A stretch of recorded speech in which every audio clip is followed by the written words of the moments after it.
Disclaimer. Picture 750 ships sitting dead in the water.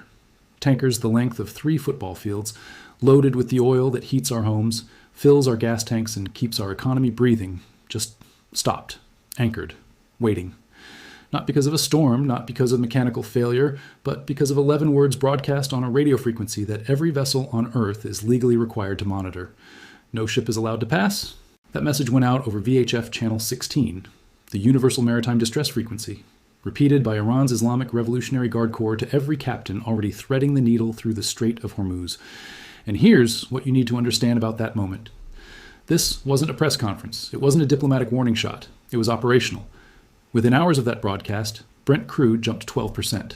Shell halted new shipments. BP did the same. Total Energies, one of the largest energy companies on the planet, stopped routing vessels entirely. The world's most important 21-mile waterway went dark, and the global oil market felt it before most Americans had finished their morning coffee. But here's where the story gets genuinely different from anything you've seen in your newsfeed. And I want you to stay with me here, because the part that every cable network is glossing over is the part that actually determines what happens to your money next week. This closure isn't being controlled by anyone who can turn it off. On March 1st, Iranian state media confirmed what hours of frantic denial had been trying to suppress. Supreme Leader Ali Khamenei was dead, his daughter, his son-in-law, his grandchild, killed alongside him. The man who held absolute authority over Iran's military posture for more than 3 decades, the singular figure whose word could open or close that strait with a phone call, was gone. In his place, a hastily assembled leadership council assumed command, a body with no established precedent, no consolidated authority, and no tested relationship with the IRGC commanders now running the most consequential military operation in the strait's history. Think about what that actually means. In every previous Hormuz crisis, and there have been several, there was always a phone on the other end. Oman's back-channel diplomats had been mediating as recently as February 26th. There was always, somewhere in Tehran, a decision-maker with the power to say, "Stand down." That person no longer exists. The IRGC's new commander, Brigadier General Ahmad Vahidi, immediately announced what he called the fiercest offensive in Iranian history. He wasn't posturing for negotiations. He was declaring a posture. And right now, there is no political authority above him capable of reversing that declaration through the kind of quiet diplomacy that has diffused these situations before. What we are watching, for the first time in history, is a leaderless Hormuz closure. The IRGC isn't waiting for orders from above. It's running on institutional momentum, military doctrine, and the fuel of a leadership that believes it has nothing left to negotiate with. Oman's back channel, the one that has quietly saved us from 3 or 4 of these scenarios over the past 2 decades, is effectively dead. Now let's talk about the math, because this is where I need you to really focus. You've probably heard the phrase, the world's most important choke point, applied to Hormuz so many times it's lost its meaning. So let me make it concrete. On any normal day, approximately 20 million barrels of oil pass through that strait. That's roughly 20% of the entire world's daily oil consumption moving through a waterway you could drive across in under half an hour. Saudi Arabia, Iraq, Kuwait, the UAE, Qatar. The lion's share of their export capacity flows through that channel. When it's open, the global energy system hums. When it closes, the math gets brutal very fast. Here's what we actually have available as an alternative. Saudi Arabia's east-west pipeline can move roughly 5 million barrels per day at maximum capacity. The UAE's Abu Dhabi crude oil pipeline adds another 1.5 million. Combined, and running at absolute full tilt, those 2 bypass routes can handle approximately 6.5 million barrels per day. Against 20 million. That's not a partial fix. That's a gap of 13.5 million barrels. Every single day, the strait stays mined and monitored, and it compounds. Day 1, we're short 13.5 million barrels.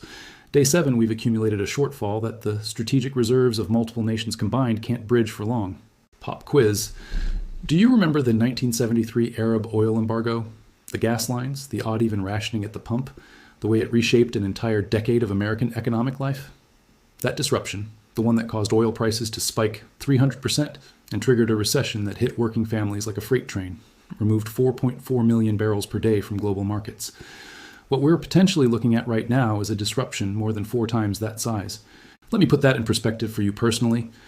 If you're planning a road trip this summer, if you're watching your heating bill, if you have a 401k with any exposure to energy, transportation, or manufacturing, this number matters to you directly.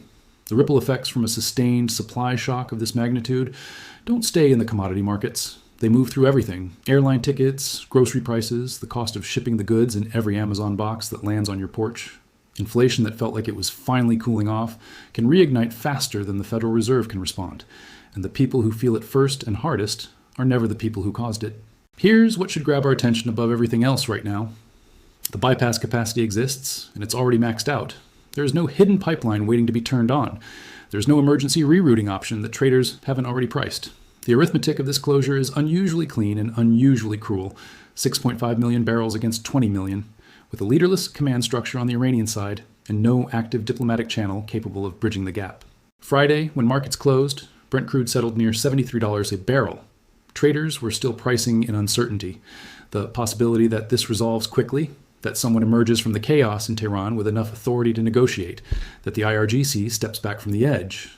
But the confirmation of Khamenei's death that came through Iranian state media changes the calculus in ways that Friday's closing price simply doesn't reflect yet.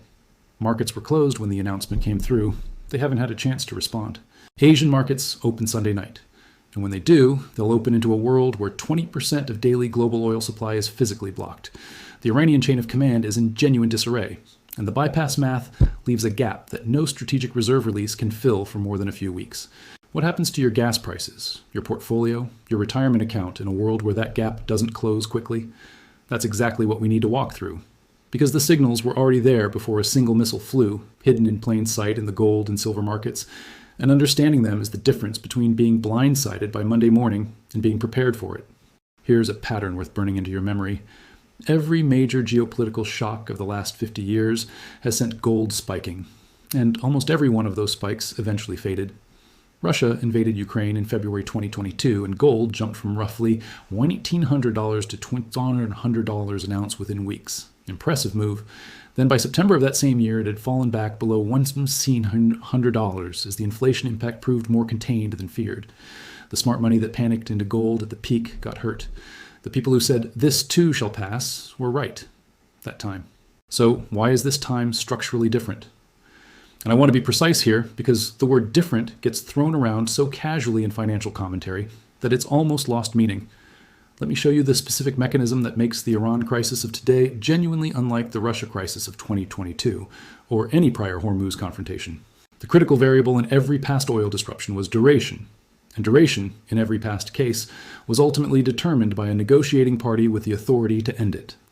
The 12-day Iran conflict in June 2025, you may remember the brief spike in oil prices that summer, resolved quickly because the Hormuz Strait never actually closed. Diplomatic back channels stayed active. The Iranian command structure remained intact and coherent. When someone in Tehran decided it was time to de-escalate, that decision traveled down a clear chain of command, and the ships started moving again. Walk through that same scenario today, and the chain of command simply isn't there. Khamenei's death didn't just remove a leader, it removed the singular node through which Iran's military, political, and clerical authority all ran simultaneously. The Leadership Council that replaced him overnight is a committee, and committees don't end wars. They debate them. Meanwhile, the IRGC's new commander has declared the most aggressive offensive posture in the organization's history. The strait is physically mined, and the Omani diplomats who have quietly prevented 3 or 4 of these escalations over the past 2 decades have no functional counterpart to call in Tehran right now. The 12-day outcome isn't just unlikely. It's structurally off the table in a way that no financial model priced in as of Friday's close. That matters enormously for gold. But what's happening in silver is a separate story entirely, and it's one that almost nobody in mainstream financial media is connecting to this moment. Let's build this picture carefully, because the setup in silver right now is unlike anything we've seen in any previous geopolitical shock. And I mean that in a measurable, documented, data-driven way, not as hyperbole.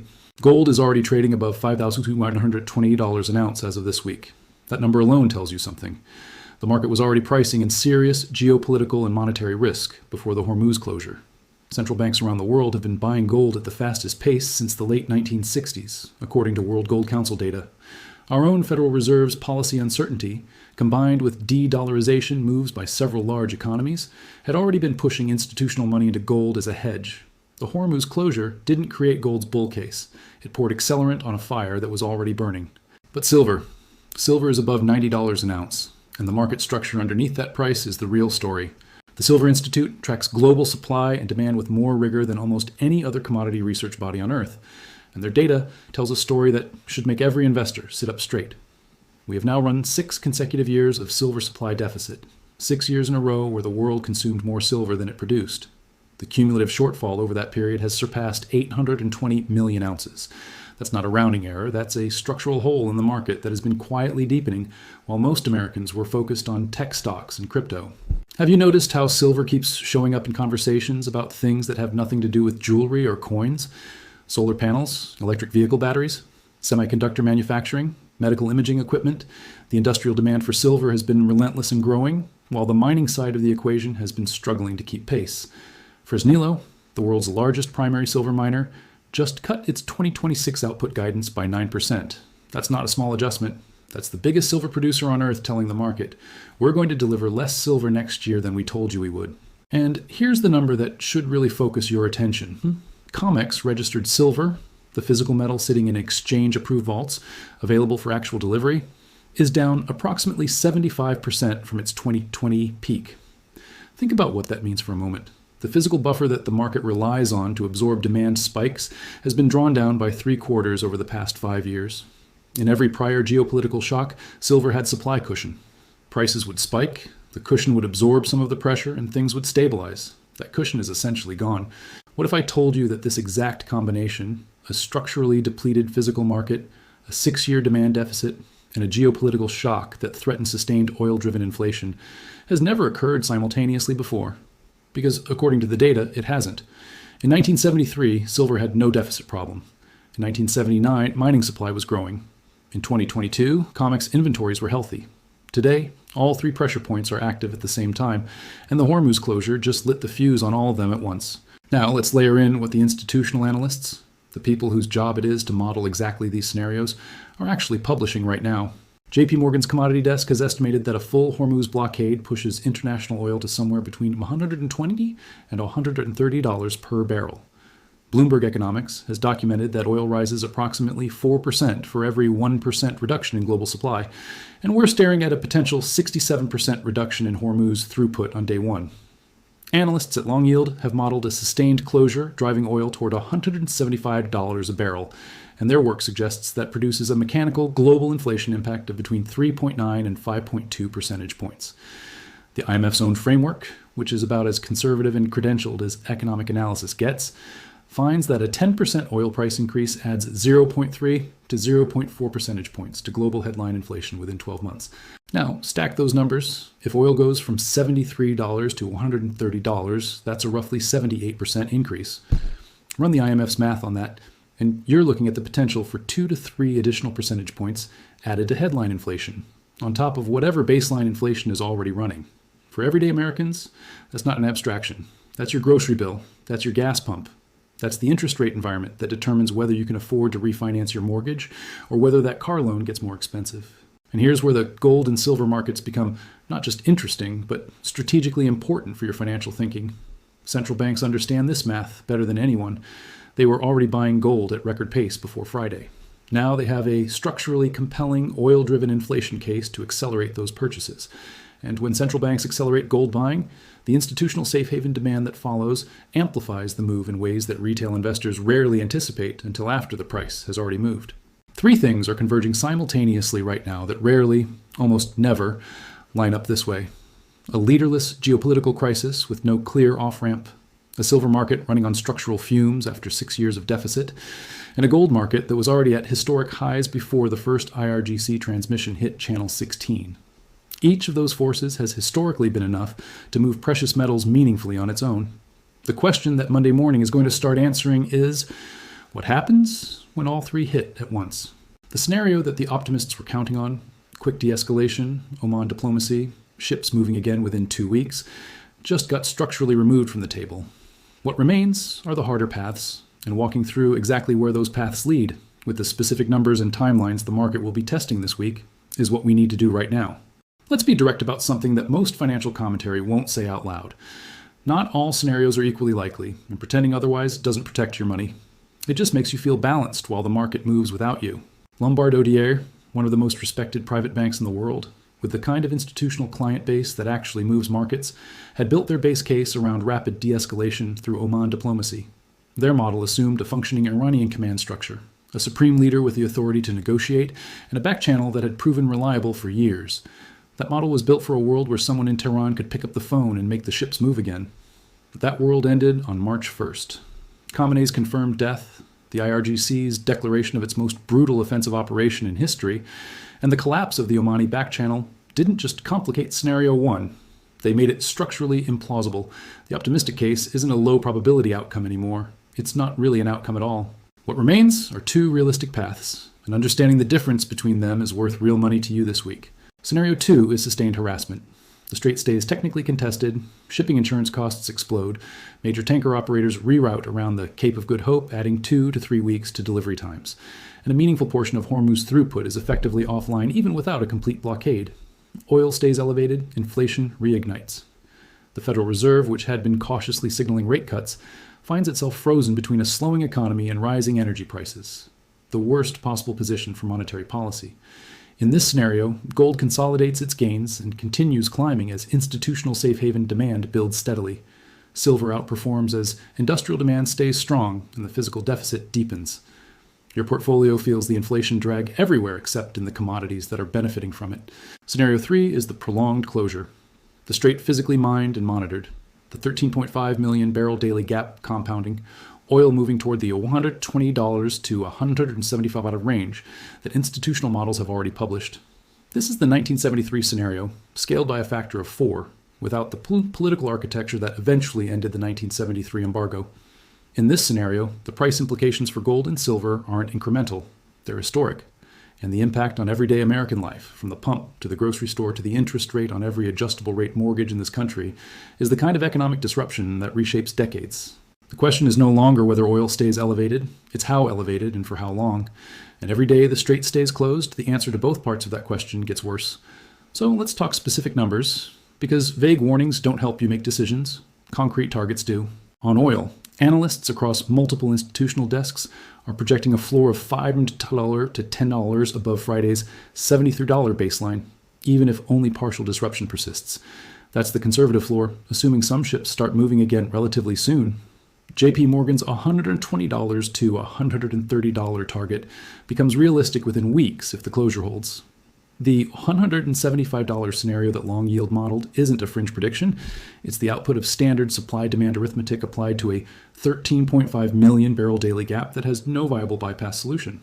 On gold, the immediate technical resistance that analysts at TS2 have identified sits at 5,450. That's the first level the market will test as institutional safe haven accumulation accelerates into the open. But here's the context that matters more than any single price target. Central banks were already buying gold at the fastest pace since the late 1960s before this week happened. They now have a structurally compelling, oil-driven inflation case to accelerate those purchases. When sovereign wealth funds and central bank reserve managers start moving in the same direction at the same time, the institutional momentum can sustain a move far longer and further than most retail investors expect. Gold doesn't need retail panic to keep climbing. It just needs the people who were already buying to keep buying faster. On silver, and this is where I want you to pay close attention, because the silver setup is genuinely the most asymmetric opportunity in this entire picture. The gold to silver ratio right now sits near 59 to 1. That means it takes roughly 59 ounces of silver to buy 1 ounce of gold. Historically, during inflationary oil shocks, that ratio compresses, meaning silver rises faster in percentage terms than gold does. The mechanism is straightforward. Silver carries both the safe haven demand that gold gets and the industrial demand that gold doesn't have. And when inflation expectations rise sharply, both of those demand streams accelerate simultaneously. In every comparable historical scenario, silver has outperformed gold in percentage terms once the inflation impulse became sustained. The difference today, the difference that has no historical parallel, is that silver is entering this moment with a 6-year structural deficit, COMEX inventories down 75% from their peak, and the world's largest primary silver miner already cutting output guidance. The structural floor that provides is something that didn't exist in 1973, didn't exist in 1979, and didn't exist in 2022. Think about this scenario. You're an institutional portfolio manager, sitting down Sunday night watching Asian markets open. You know the Hormuz math, you know the leadership vacuum in Tehran, you know your gold allocation is already working. And you're looking at silver trading above $90 with a structural deficit that means physical supply can't rush in to cap the price the way it has in every previous spike. What do? You buy. Not because you're panicking, because the math tells you to. Now here's the final piece of this picture, and it's the one that frames everything else. Trump chose a Saturday to initiate military operations, and the calculation behind that timing was almost certainly deliberate. Markets would be closed during the acute military phase, giving the situation time to stabilize before Wall Street had to process it. That calculation failed, not because the military operation went wrong, but because the second-order consequence, the IRGC's Hormuz closure, Khamenei's death, the leadership vacuum, couldn't be contained within a weekend's news cycle. The strait is mined. The 750 vessels that were in transit are anchored or reversing course. The IRGC has a new commander with no political superior above him and an explicit mandate to run the most aggressive operation in the organization's history. Our strategic petroleum reserve holds approximately 371 million barrels as of the last reported figures, roughly 18 days of total U.S. consumption. No release has been announced. Even if one were announced tomorrow, 18 days of reserve buffer against a potentially indefinite closure of the channel that moves 20% of the world's daily oil supply is not a solution. It's a delay, and the market knows it. Here's what Monday morning actually measures. It measures the gap between what Friday's closing prices assumed and what Sunday night's reality confirmed. It measures whether the optimistic scenario that traders were still half pricing in, the quick resolution, the Oman phone call, the ships moving again, survived the weekend. It didn't. And markets that are repricing away from an assumption that has been invalidated don't move slowly or politely. They move to find the new level, and they find it fast. For everyday Americans watching this unfold, the empowering truth, and I want to end here because this matters, is that understanding these mechanisms puts you ahead of the panic rather than inside it. The people who get hurt worst in moments like this are the ones who had no framework for what was happening and made emotional decisions as prices moved. The people who navigate it best are the ones who understood the setup before the market confirmed it and positioned themselves accordingly rather than reactively. The Strait of Hormuz is 21 miles wide. Our economic exposure to what happens inside those 21 miles is essentially total. Gold and silver have spent centuries serving as the market's memory, the assets that hold value when the systems built around paper and promises come under stress.